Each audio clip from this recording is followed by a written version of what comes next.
Para sa ating unang trending video, Army na, dancers pa!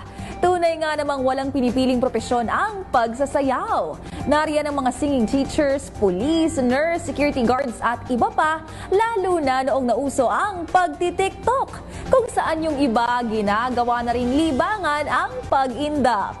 Pero nakakabilib ang mga sundalong ito na kasalukuyang nakadistino sa St. Bernard sa Southern Leyte. Di lang kasi sila sumasayaw for fun, kundi kinuha pa ang special guest para sa isang selebrasyon sa naturang bayan. Aba, doble ang pagkaastig ng mga sundalong ito. Panoorin ang nakakabilib na dance performance ng Dancing Soldiers sa trending report ni Liway Abbas.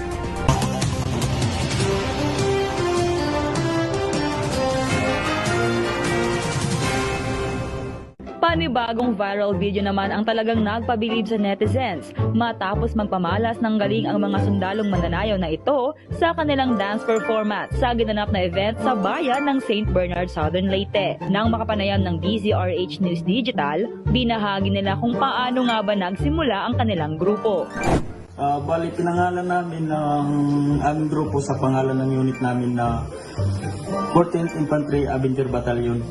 Ang catch name ng 14th Infantry Avenger Battalion ay Avenger. Kaya Avenger Dancer ang pangalan ng aming grupo to represent our battalion. Sila ba ay matagal nang sumasayaw at naiimbitahan sa mga event? Years na kami since nag-start at sa mga gidas or tinatawag na geographically isolated and disadvantaged area ang pagsasayaw namin.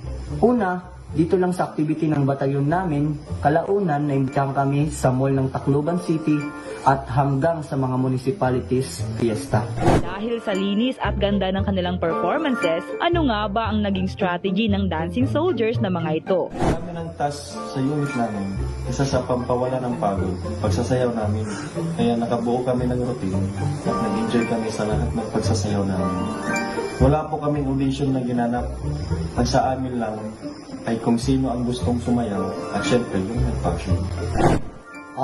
Sa amin is kwan lang talaga idea lang po namin sa ang lahat na sa pamamagitan ng aming pagtutulungan at pagkakaisa. At yun, naayos din namin ang mga magagandang dance steps na pinagsama-sama. Pag may training sa social media, ina-adapt namin at ina-applyan ng innovation para makagawa ng mga magagandang steps. Nag-iwan naman sila ng mensahe para sa mga napanghihinaan na ng loob para sumayaw muli.